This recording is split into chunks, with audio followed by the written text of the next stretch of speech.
Welcome back to Turn Pain into Power podcast.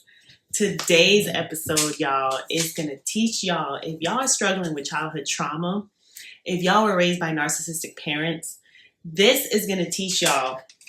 This topic right here is going to unlock some chains, break them generational chains, and open your eyes and give you clarity on why you may have been struggling in your adult relationships. Even as a teenager, sometimes you don't know why you struggled with certain relationships. Remember to check out my custom t-shirts on TikTok, available at PAININTOPOWER shop. All right, let's hop right into today's topic. 5 ways the narcissist affects their children and traumatizes their children in their relationships as an adult. Number 1, creates self-doubt. From a young age, it molds and shapes your children into becoming insecure. And I'm going to give y'all personal experiences of how it affected me in my relationships from each one that I do. So number 1, no matter how beautiful you are in the exterior, no matter how beautiful you are inside, when you're raised with a narcissistic parent wants everything to go their way. They want to be the center of attention at all times. And the way they shape your perception of yourself is that you can't trust yourself. So it instills insecurity in yourself. When you can't trust yourself and you have a perception of not being able to be yourself, it intrinsically develops and affects your perception of yourself. So it molds you to be insecure in ways that one can't imagine. So no matter how pretty I've always been, I've always had this deep, deep insecurity. And it is because of how my mother molded me in my childhood. So when you grow up with a narcissistic parent, they shape your perception of yourself to only trust their views, to only trust them. They are number one. They are perfect. Only what they think matters. They're the prettiest one in the room. So everything is about them. So when that happens, it don't matter how pretty you are. It molds your perception of how you see yourself. So intrinsically, you grow up with a deep insecurity that no one can change unless you get the clarity you need. And that is the purpose of today's episode. Number 2, it normalizes the abusive environments that you're exposed in your childhood years. What I mean by this is that when you're exposed to verbal abuse, mental and emotional abuse, and even physical abuse, then you normalize that in your adulthood relationships. So what happens is you get into these relationships in your teenage years. For me, it was in my adult life. So healing from a narcissistic relationship with my ex really taught me that because of what I was exposed to in my childhood, I normalized a lot of the behaviors that he did and didn't see them as red flags until very far into the relationship. Now, this goes and ties into number 3. Number 3 is it teaches you that you are unworthy of love. Woo! This one is deep, y'all. I think I've struggled with this one mostly, and it has affected me more than any other one that I'm going to list today. Now, you may be asking yourself why. When a parent teaches you that your emotions don't matter, that what you think it holds no value. Now, when you're raised with a parent like this, it teaches you that you are unworthy of love. When there is nothing you can do to make them proud, when everything is about that parent, when that parent is unable to show any empathy for you and they love you conditionally on what you do for them, it really teaches you that you're unworthy of love. Now, how that's affected me in my previous relationships is that it has made me allow people that have treated me like shit. So because I had this belief that I was unworthy of love because of how my mother showed me conditional love and not a love that was empathetic, not a love that showed me that my feelings mattered. When you're raised that way, it tells you and it creates a narrative that you're unworthy of love. Now, what happens is that you start accepting people that you establish a relationship with that treat you like crap. that walk all over you and that treat you like you're not worthy of anything, that pretty much give you conditional love. Now, also how that has affected my relationships is that it creates attachment issues. When you are taught at a young age that your feelings don't matter, that what you think doesn't matter, that perception is shaped to not believe, to not really trust in yourself. So it sets up a negative narrative that you don't have any other way to think. You know what I mean? Because you're growing up and your parents are the one that mold and shape how you think. So it instills this deep insecurity in you that you don't trust what you think. So you're always in self-doubt. Now, what happens is when you start to believe this negative narrative that you're unworthy of love, it creates this void that you try to fill with different people, different relationships, different habits. For me, in the relationships that I was in, even if it was short term, I would get attached to the person very quickly. So yes, y'all, this is very deep. And like I said, this is going to save someone, because if you're going through this and you're just kind of getting that clarity that you were raised up with a narcissistic parent, you're starting to really see how it has affected the way that you are and the relationships that you get into in your adult life. Number 4, it shows you how to repress your feelings and not process your emotions. Woo!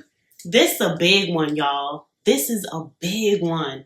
When you are raised with a narcissistic parent, they don't know how to process their own emotions. So how are they able to really teach you how to process your emotions? So what they do is they repress their feelings, y'all. My mom went through a lot of trauma growing up. I don't make excuses for nobody, because once you see that you are battling with something, it is your duty to get help. It's your duty to do something about it, like I am, to stop that generational curse. Now, when she lost a child when I was 5, she didn't show emotion. I believe that she did repress her feelings, that she did get into a very depressed state where I felt neglected. It felt like I lost my mother, and it felt like maybe she just wasn't a mother at that time. Now, I do remember a lot of times where I was alone. It was just me going outside playing with my little friends in New York, or it was just me in a room with my toys. But my mom was missing and she was emotionally unavailable. I want to say that she was emotionally unavailable before that happened, because this is who she is. So when they experience great losses, they also, as a result, teach you how to handle great losses. Now, I tend to disassociate when I lose something, like let's say an opportunity that I already kind of was not feeling. I completely just cut it off. Now, it's not really about processing emotions when it comes to this for me, because sometimes God removes certain things out of your life because they're not for you. So I kind of disassociate from it because I don't feel bad about it. I understand that it's not for me, and I don't really process that loss. It's kind of like it just don't exist. Now, this really has affected me growing up, raising up with a person that doesn't process emotions, that represses their feelings, really affected me, because the times that we moved around, nobody cared about how I felt. Those were big pivotal moments in my life. At the age of 6, at the age of 8, at the age of 10, at the age of 12, when we finally moved to Florida. So as a child growing up, always being the new girl, or experiencing great losses by changing environments, losing friends, not being able to say goodbye, this really sets a tone in how you handle and process losses. When you have a parent that literally shows no empathy, literally does not ask you how you feel, how, or even talks to you about how things are going to be in this new environment. Granted, your parents do what they have to do to create the best life for you, but it's very important for you as a parent to teach your children how to process emotions. And this is how I'm turning my pain into power, y'all. God says speak, because you're going to save somebody. You're going to help somebody. And that's what I'm doing, y'all. I am no longer being shut up, shut down, taught how to repress emotions, bottling all my feelings because they feels like I'm unworthy of it even mattering or anybody even caring about how I feel. So I'm doing something about it, y'all. God says speak, so I'm going hard on this. And this is what Turn Pain into Power is all about. When you can turn your pain into something powerful, like a movement that can help improve millions of lives, that is turning your pain into power. Because now you're no longer playing a victim in your own story, where you're just letting things happen to you and you're just becoming a part of the problem. Now you're doing something about it, y'all. And to support the movement, please check out my custom t-shirts. Check out my artwork. This is the movement here, right? This right here. The sky is the limit, y'all. Available on TikTok Shop, PAININTOPOWER Shop. Y'all, and I'm going to keep on posting. I'm going to be more consistent with my podcast, with posting, because this is my calling, y'all. And when God calls you to your purpose, it is your duty to go for it. There is no fear that my mother instilled in me, no longer holding me back. There's no fear in my childhood from losing so much of loss. I no longer fear loss because I understand now, and this is very powerful, y'all. This right here wasn't no part of what I was talking about today, but this right here is needed. It is very important for you to understand that when God closes a door, he opens another, and there is no use in looking back. All we have is the present. So live the present to the fullest. Enjoy it. Love it. Feel the joy that you can feel. Sometimes it's hard to come out of that dark place, y'all. And when you're constantly ruminating and looking back at what happened, at what you lost, you are no longer living in the present. Now you're sitting around living in the past. That will kill you. That will kill you from the inside out, y'all. Trust me, I've been there. Number 5, as a result, it teaches you that your emotions hold no value, that your emotions don't matter and don't need to be acknowledged.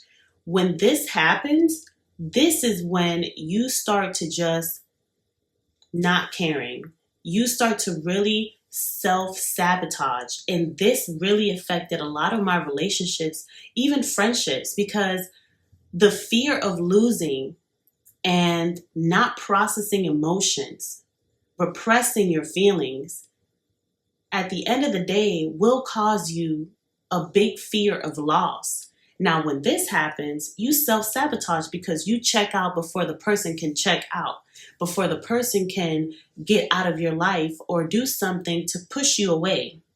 So yes, these were 5 ways that a narcissistic parent affects their childhood's relationship in adult life. These are 5 ways that narcissistic parents traumatize their children. So I hope this helped, family. I hope that y'all can really learn from it and y'all can really acknowledge that some of the things you're going through are perfectly normal when you're raised in a toxic environment or with a narcissistic parent, which is a toxic and chaotic parent that is constantly making everything about their self, constantly shutting down your voice, making you feel like you don't matter, sending out messages that create a negative narrative that you're unworthy of love, that your voice has no value. Yes, y'all. And that will affect your relationships because as a result, you will self-sabotage, normalize toxic relationships, forming attachment issues to the wrong people, and really low-key make you so insecure that you'll fall for anything. Like they say, when you don't stand for something, you'll fall for anything. And when you have a parent that constantly sends that message out that your voice doesn't matter, that you're unworthy of being heard, of being loved, that is what you teach people. As a result, you teach people how to treat you like shit.